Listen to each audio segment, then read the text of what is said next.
What's up, friends, YouTube people, Instagram people? One thing that I get a lot of questions about is kind of the whole process I go through if I'm going to a gig, getting ready for a gig. What do I take, or a conference? That's probably what I get asked about the most. What do you take? What's the process? How do you decide on what to do? So I thought I would just do a little vlog. My wife and I are going to Because of the Times, which is a conference in Alexandria that happens every year, and we've been asked to be involved by some of our great friends, and so I'm going to go play drums, she's going to sing. So I thought I would just kind of walk through what I'm bringing and just kind of the whole experience, and we'll see. It's always a great time, and should be fun. So the first thing is if I'm flying or driving really dictates how much I bring. If I fly, I take a very limited amount of stuff, basically cymbals and a snare and a backpack, which I can get a lot in my backpack. If I'm driving, I will take a little bit more. So we're driving to this gig, to this conference, and so I'm probably going to take a little bit more. So I'm going to walk through some of the things I'm going to bring and my selection, why I'm choosing stuff, everything from cymbals and little knickknacks and everything. So here we go. Okay, so I'm going to do a little breakdown of the cymbals that I'm bringing for this. So first off, I'm bringing my 20-inch K-Custom Zildjian Dark Ride. Man, it's a great ride. I've had it for years. I have a Samson ride, but it's cracked there. Got another one in the mail. I'm bringing two large crashes, a 20-inch, this is a 20-inch extra thin ride actually, but I play it as a crash. I like it because it's really dark. It's almost kind of explosive because it's so thin. You get such a full sound under low volumes, but it's pretty dark and trashy. And then I'm bringing out like a brilliant 20-inch crash, traditional kind of big, open, warm for contemporary stuff. Then I'm bringing a 17-inch brilliant crash. Is just again a quicker, more expressive, explosive crash. And then here I've got the stack that I love. This is a 14-inch China, thin earth China with a 9-inch Evo Splash that actually stack. So I flip this, stack this in here, and these marry really well. One thing about stacks, basically for me, it's all about keeping the characteristics of whatever sound you want, so loud coming through, and then kind of a good marriage of the cymbals. So for these, I like it because it's a very tight fit and it fits really well. So I get a lot of the China, that attack, but yeah, I don't get the sustained kind of the clang and harshness of a China. And then I've got this little 7-inch dark thin splash, which is awesome. It's almost kind of trashy, but it really cuts through the mix. And then I've got two crashes I use as hats. The medium thin crash, it's an earth crash over a, I guess it's like an orbit crash. I can't remember exactly what they call it, but just kind of a good 16, really dark, really just huge for contemporary stuff. And then I'm bringing my newest Black Panther snare, newest addition to the family, the Black Widow. It's a great just wood snare. It's nice and poppy, but yet doesn't lose any of the body. It's a maple and walnut hybrid, and the walnut's a little darker, so it keeps a lot of body even if I crank it up. And so for this event, I know that they've got snares there, but in my experience, it's like you can make a lot of snares sound nice and rich and full. It's harder to make a snare sound high if you need that, if you don't have the right snare. So I'm bringing a snare that can go high because I'm comfortable with the other snare being able to go low. So all those may seem like a random assortment. I'm kind of setting myself up for contemporary and gospel because we're playing a lot of gospel stuff, also playing a lot of contemporary stuff. So I'm trying to find stuff that matches. I forgot to mention I'm bringing my 14-inch Samson Evo hats. They're crisp, they're bright. Also, this may seem random, but I always bring a bunch of extra stuff. One thing I travel with is my own hi-hat clutch. This one is from Sweet Spots Clutches, and man, this thing is awesome. It's so sturdy, and it's just nice. It's got a little plastic piece under there to keep everything safe. And it may seem random, but a lot of times when you go somewhere, if the hi-hat clutch is no good, you're in trouble. I also bring a bunch of extra felt, cymbal sleeves, and wing nuts just to protect my cymbals. My snare bag, I've got an A-head armor case. I got this particular one because it was on sale, and that's what made me choose it. I'm trying to think if there's any other line or anything. Revolution, I don't know what that's about. And then my cymbal bag that I love is a Reunion Blues if you can see that. Continental Midnight. This thing is so sturdy. It's got a lot of great compartments in here. That's in focus.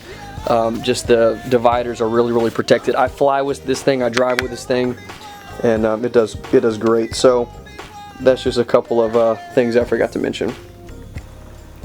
Okay, I'm going to walk through everything that goes in my backpack, or in this case probably a small duffel. Now this is what I take if I'm driving. I won't take this much if I'm flying. I'll kind of break it down a lot, so I'll just kind of go from right to left. So I'm bringing this is just a small interface. So basically I'm bringing this in case anybody else wants to record. So maybe like I've got, it's just a small 2 input like keys and bass or something. That's kind of auxiliary. Got my GoPro cameras. This is the Zoom Q4. It's got a little bit better microphones. It's my GoPro. This is just a little knockoff GoPro. I usually let somebody else borrow that if they didn't bring a camera and want to get another shot. These are just little battery packs for the GoPros. They pretty much are always dead. This thing is great. I've got a bunch of these. I've got one right here on this GoPro, but they're just simply little adapters that go from like a mic stand. So that way a lot of times the venue will have a mic stand, but this helps me get it to the GoPro. SD cards, charging cables, is my laptop, and a hard drive. Always bring a hard drive because you never know who you're going to meet and what they're going to share. If they got stuff they've made or loops or anything or tracks or stuff that they've built that they want to share with you. I'll bring in some of my other lenses. The 24, this is my favorite lens, is 24mm. It's great because it's a prime lens, so it doesn't zoom or anything, but they're really cheap, and it's a really sharp image. It's like $100. But if you're doing what I'm doing, is like drum videos or music videos, you pretty much set your camera and leave it, so you don't have to mess with that. And then 50mm, it's obviously closer, but gets good stuff. This is a new little pickup I got for Christmas. It is just like a portable LED light, and this thing is super bright. Obviously, as you can see, crazy bright. So I may do that if I want to do some on-the-go shots or anything. Bringing my Machine Micro if I want to program any loops on the fly. My wife got me this great Pelican case for my cameras, and so that's what that is. Okay, I want to walk through this. Oh, this is a little headphone extension. I would always bring a headphone extension and adapters in case you need those. You never know when you're going to need them. So this is great. This is a field recorder. They have newer models now, but this is the Zoom H4n Handy recorder. So what I do is it's got a multi-track feature where you can track, basically I use like overheads, and then on the bottom you can plug in 2 mics. So what I do is I will bring 2 XLRs, and I bring these little Sennheiser E604s, which are great, and I'll actually mic my kick and snare. So what I get is kick, snare, and overheads, all from this one field recorder. So if I don't really have the ability to track a lot, or I want to get a good track, this is what I'll bring. Again, I think I've got newer versions of this, but again, it has the same mount, so these little clips work perfectly for that. So that way I've got great audio from the kit, and then I can do video as well. So that's all going to go in my little duffel bag and get packed in the truck. This is my partner in crime. She's going to be singing, and she may be doing a little video as well. So my personal videographer, my wonderful wife Kaylee. So we are getting on the road to because of the time. So here we go. Music.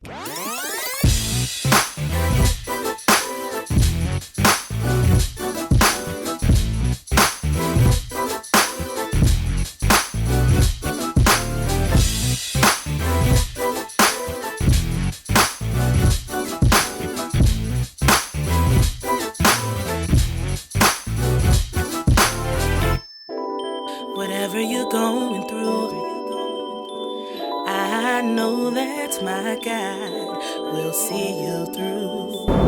So I wanted to talk about actually preparing for a conference or something. People ask, how do you prepare the songs? Do you just learn the songs as they are on the album? Do you try to add stuff? Do you try to be creative? And it really depends on the setting. So I'll just give you, because of the times, I'm working with a team that we've worked with a lot. Ryan is the kind of the leader and director of everything, and then Kurt's the band director. So I'm really comfortable with both these guys, but my advice to anybody would be learn the album exactly. So learn the order, learn all the patterns, kick patterns, learn your fill spots, learn the fills, learn the sequence of the song exactly how it is, because 9 times out of 10 you're going to play it in the album order.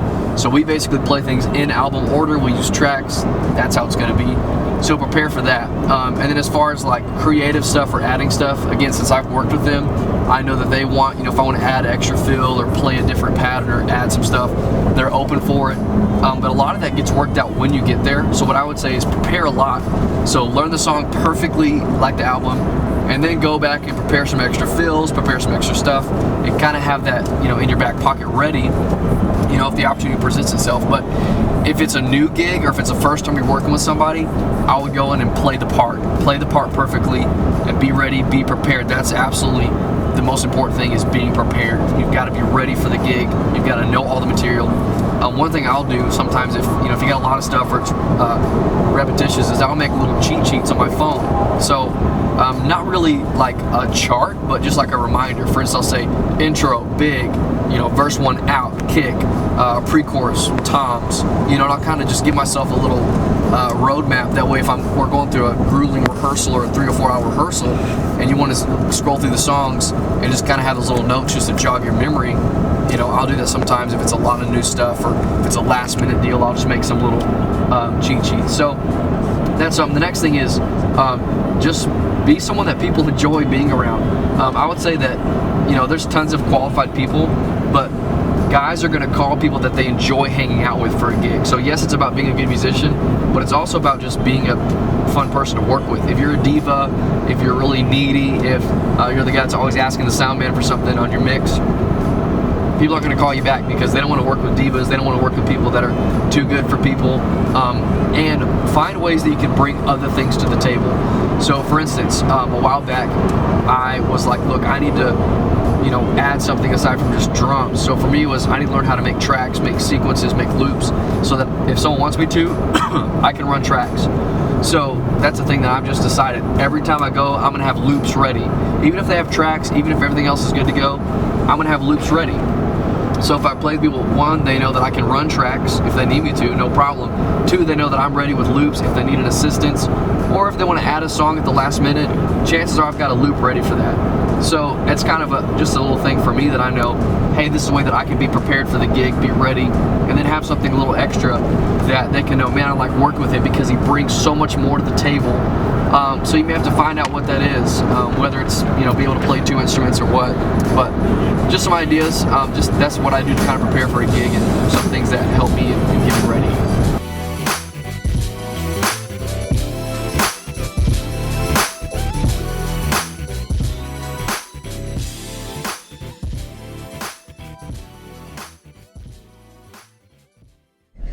So we picked the saddest McDonald's. You did.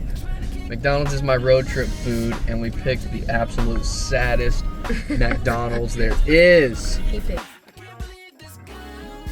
I don't know what it is about road trip to make you want to eat nasty food, but you just do. I never eat McDonald's except on a road trip. I don't know. I think that's just you. Doing good.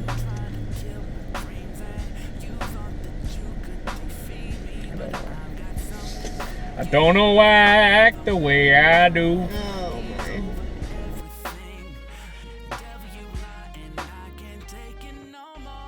So we're trying to make the crucial decision.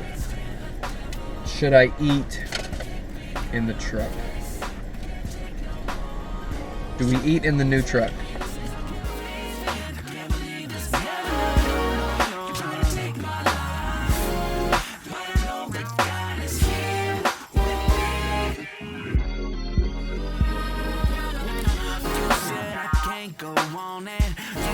My money's gone and you trying to set me up to fail, never see my destiny. My God, he is my shield. He always hears my crying and he is prepared for something. Yes, he has a plan. I know you won't like it. I know you wanna rock it. 'Cause you can't stop it. I know you really wanna rock it. Overtime.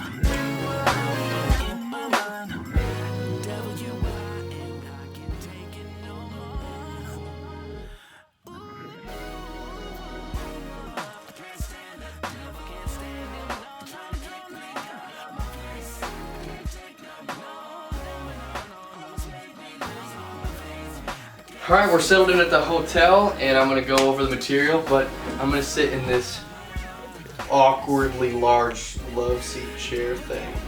But no, it's gonna be awesome. This is actually kind of unique. We actually just get to crash, and our first service isn't until tomorrow night. So we get to chill tonight and have a pretty late start, like 10:30, 11 in the morning. Rehearse. We'll rehearse most of the day tomorrow.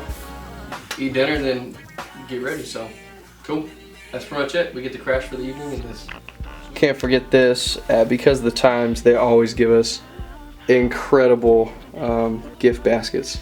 So we haven't dug into this yet, but there's all kinds of goodies within. I'm sure every year they give us some of the most incredible stuff. So this is a bunt cake. Look at that cute clock.